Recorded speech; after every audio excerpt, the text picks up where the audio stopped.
welcome back to my channel. My name is Shelley-ann Henry. Well, as you can see, this is the Henry family.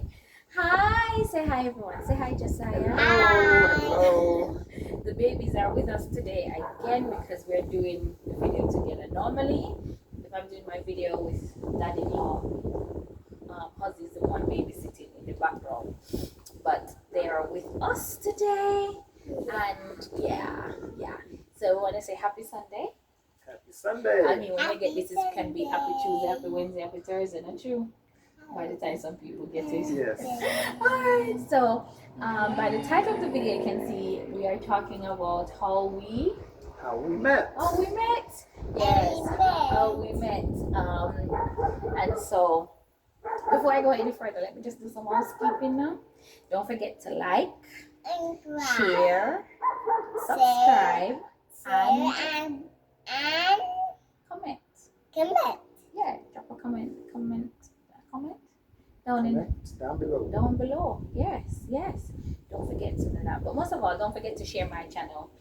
I appreciate that, and don't forget to subscribe. And to all those who have been subscribing so far, again, thank you.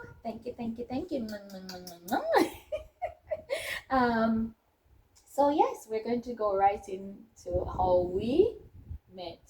You know how we met? You remember? No? Yes, I do. All right. So our story is a little bit different, but we want to give you as much information as we can. So it started. So we're both Adventists, and I lived in London. Henry went to London when he was like what, 4? No, when I was 16. You went to Moved London? England when I was 4. I went to London when I was 16. Oh yes, yeah. So he went to England when he was 4 and moved to London when he was 16, and I went straight from Jamaica. Actually, I didn't go straight to London too. I went up north. I went to Nuneaton, which is a part of Yorkshire. Yeah, kind of comes under Yorkshire Council. I'm not sure if it's Yorkshire, one of them. But yeah, so I lived there but I didn't live there for very long, just a few months.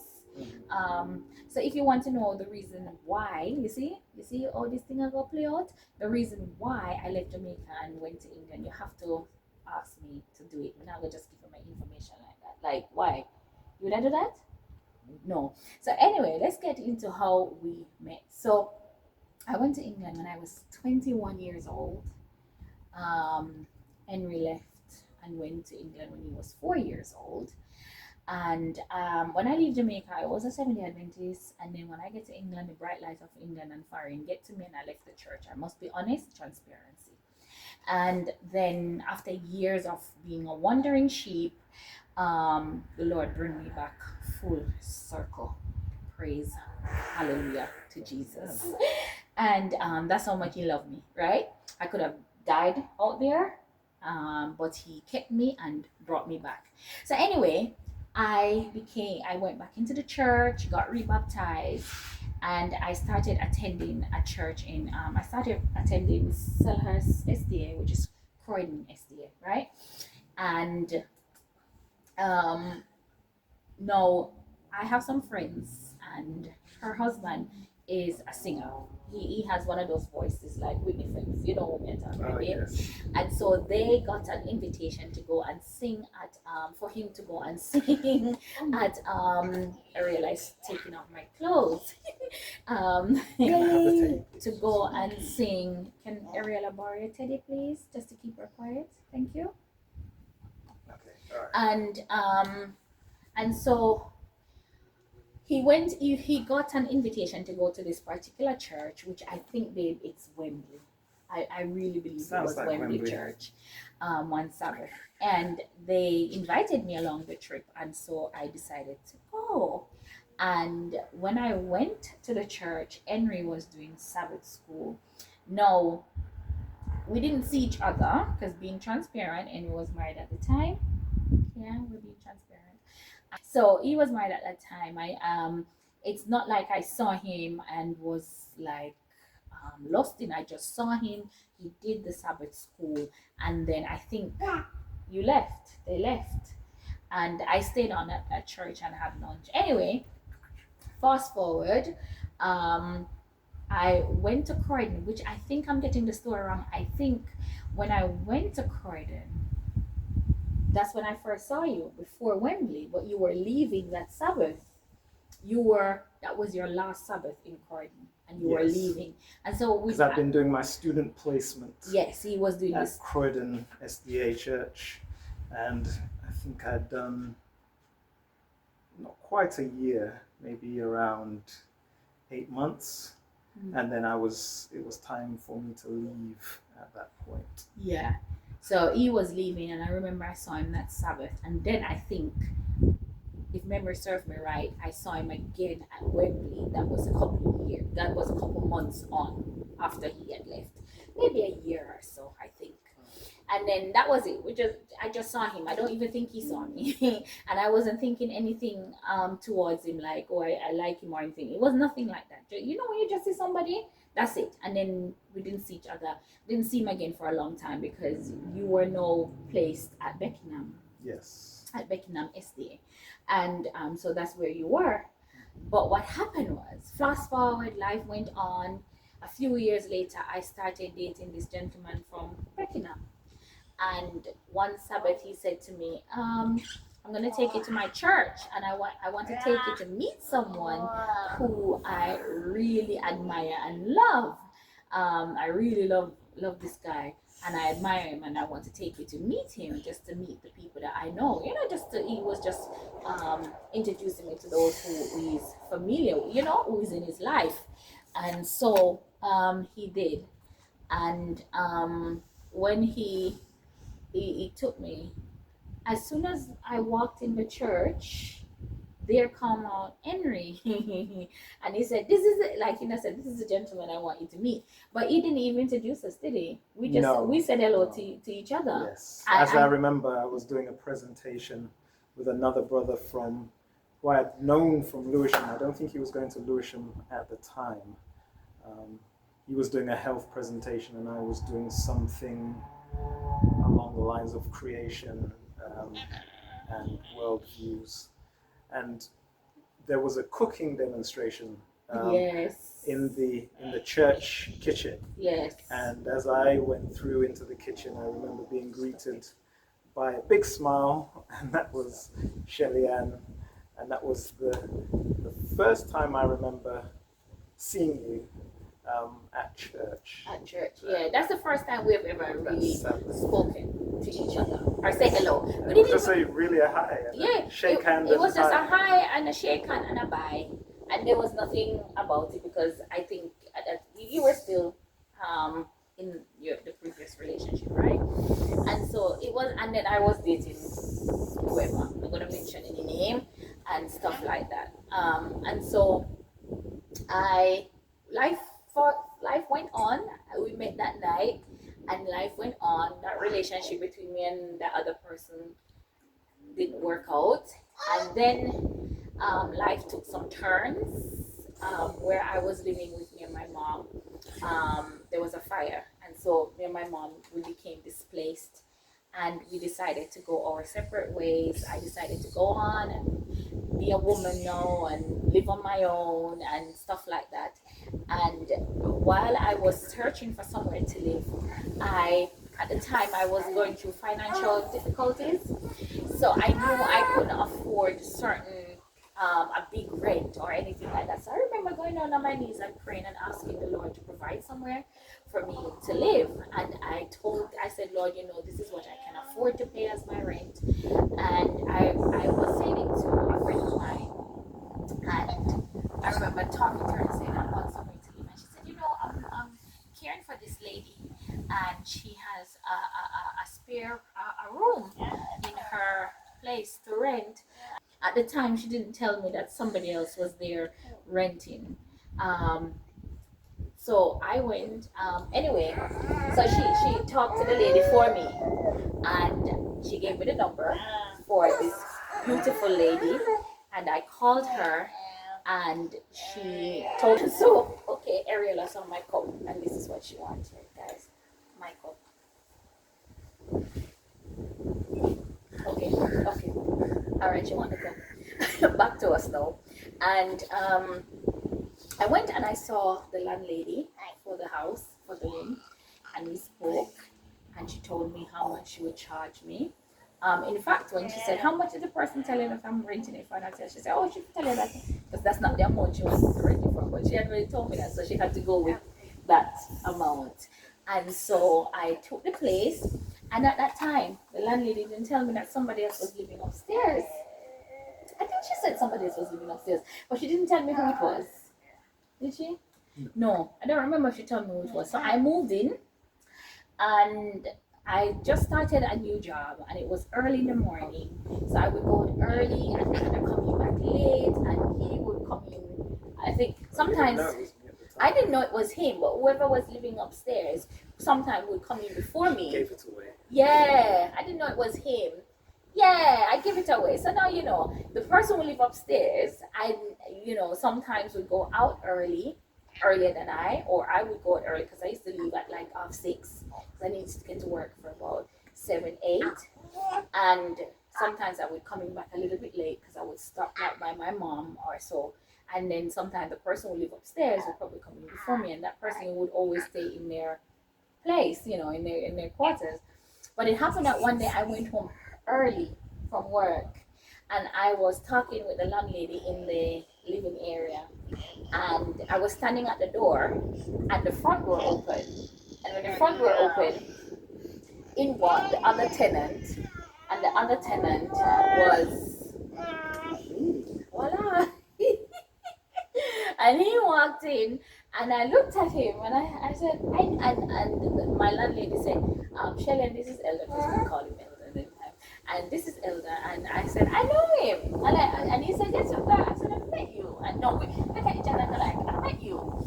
I've met you before. And he go like, yeah. I met you before. And at the time I couldn't remember where I met you. Yeah. But then came back later on. As we spoke, you go like, oh yeah. You came to the church, and and then and then the memories started flooding back to me that I saw you at Croydon when you were leaving, and I saw you at Wembley.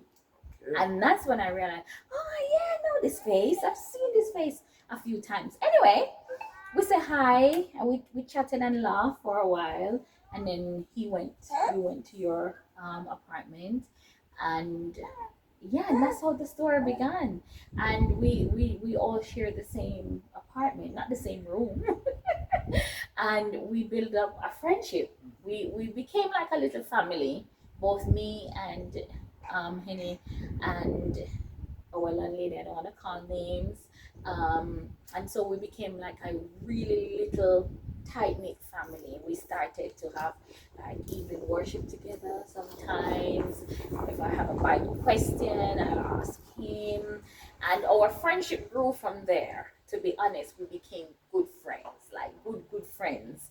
And I love food, and Edwin kind of love food.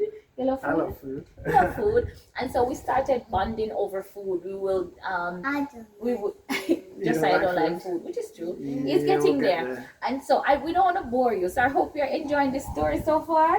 And then we started to like bond over food. Really, we started to like whenever he goes out and if he's buying food, he will always ask me if I want, which was really nice of you. And at that time, we had no love interest in each other. To be honest, I was thinking about other people, and I don't even think you were thinking about anybody, especially not me. No, I was just busy working. Yeah. I had spent a lot of time working. So anyway, yeah. So we weren't looking at each other as love interest. Again, I'm gonna be transparent. I wasn't looking at Henry as no love interest. We got on really well. I used to say he's like a brother from another mother. He used to care for me so much and look out for us. And I used to, because I knew he was married and divorced as well. That was not, I wasn't looking in that area, and you know that. So that's the honesty. just being honest and transparent. So I wasn't looking in that area. We weren't looking at each other as spouse or future spouse or anything like that. However, as time goes on, we become really close. I started to feel like I could share my heart with Henry. I could tell him anything. And that's when I started telling him stuff, little things. I wouldn't just give him everything in one go, like click, a drop in some. So he was getting to know me because I felt safe and secure with him. I felt like I could trust him. And that is very important to any young girl out there, or anyone who's looking for a spouse. First of all, you must feel like you can trust the person. You can tell them some secrets and you know that it's going to stay where it is. And I felt that way. I felt really, secure with him as a friend. And he was my good friend, and we used to, as I said, we would hang out together. We'd go to restaurants and check out restaurants, and like them Italian restaurants and all those different type of things. And so we did that a lot. But babe, when did it start changing? When did you feel like you saw me and went like, I kind of see Shelley-ann differently? Probably the beginning of the year before we got married. 2018. Yeah. Yes. 2018. I was in my bedroom and the door knocked, and it was him. And he said he wanted to ask me a question, and I was like, okay. And the question was, he have a friend who is his good friend, but he feel like I felt like the dynamic was changing. Yeah. And so I asked Shelley-ann, well, do you think I should say something just in case it spoils the friendship? And then you responded? I responded by saying, well, if she is your good friend and you say something, it shouldn't change the dynamic. But at that time, a light bulb went off in my head, right? And I was in the bed because he was sitting in the settee. I was dressed and all of that, right? I was appropriate.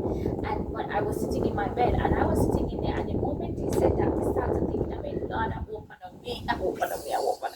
Because I've never seen him with any other female friend but me. But then again, I thought to myself, well, he's working at the city, so I might have other female friends that I don't know about, right?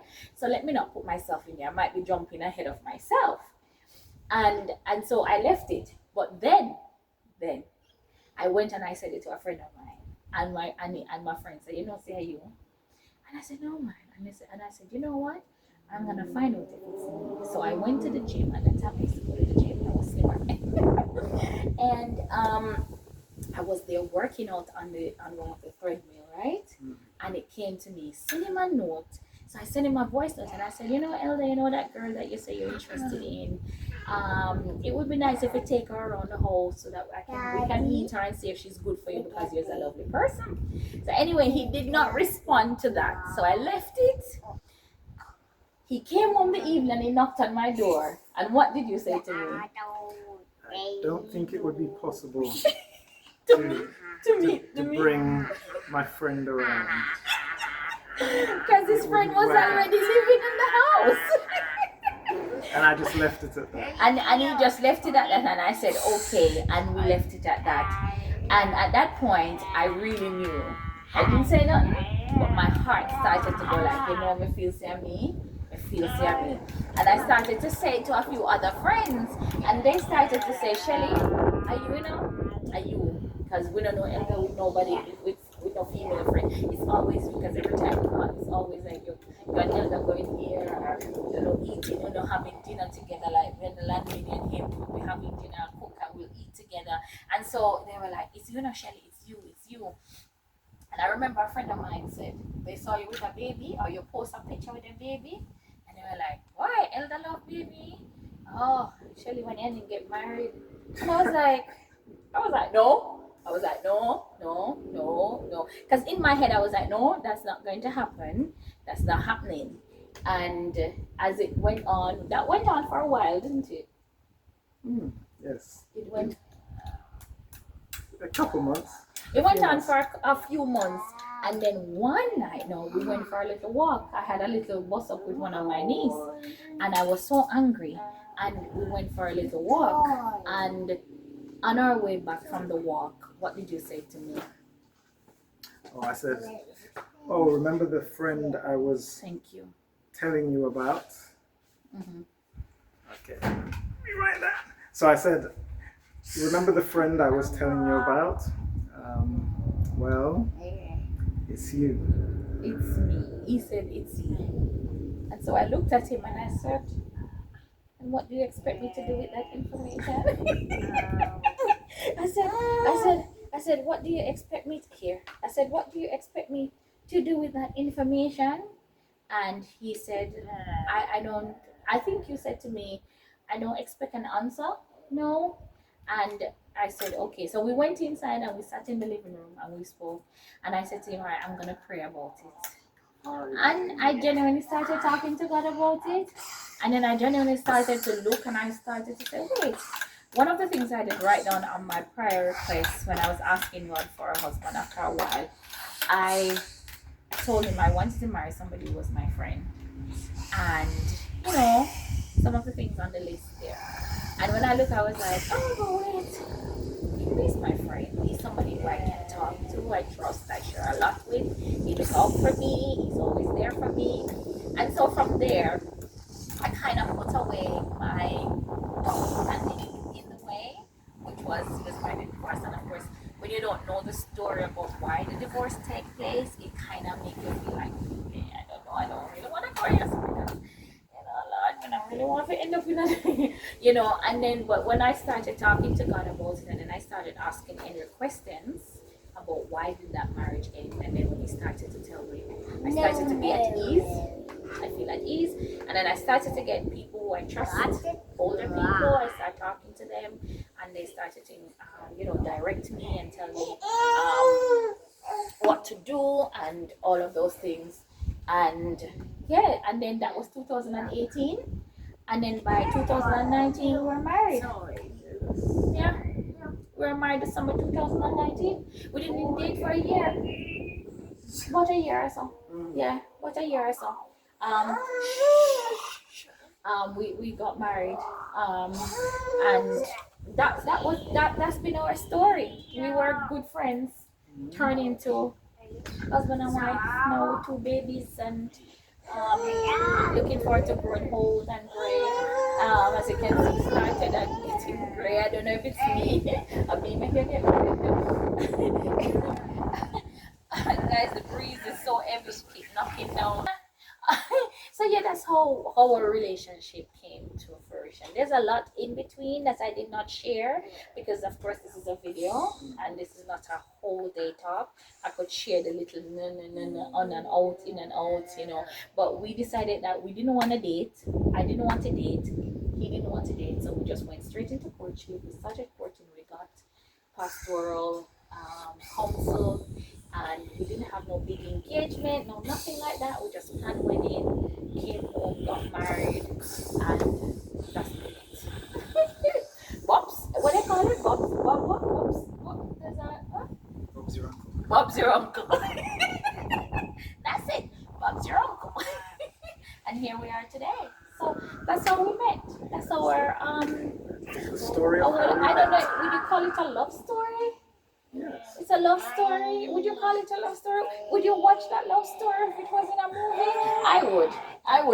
Hollywood probably would have made it up nicer. They would have Spiced it up a little. they would have spiced it up a little, and all of that. So and yeah, as I said, here we are now with two babies and 5 years in. It hasn't been easy, has it? Has been challenging, health issue on both sides, and all the issues that you can think of that people face in life. We have faced them and faced in them, but we're here. We're here. And Ariel is getting very, very, very, very, very, very. What is she getting now? Very miserable. So we're going to love and leave you right here. Until next time, if there's anything else you want us to share about our story, Put it in the comments below. put it in the comments below, and we will give you as much details as we can. Yeah, and it was in 2019 I met his parents, so that's an interesting story. All right, until next time. Enjoy. Don't forget to like, Share. and subscribe. All right. Bye. Hope you enjoyed the story. Bye. Say bye-bye, just Say bye-bye. Bye-bye. Say bye, Ariella. Ariella want breast now. Bye.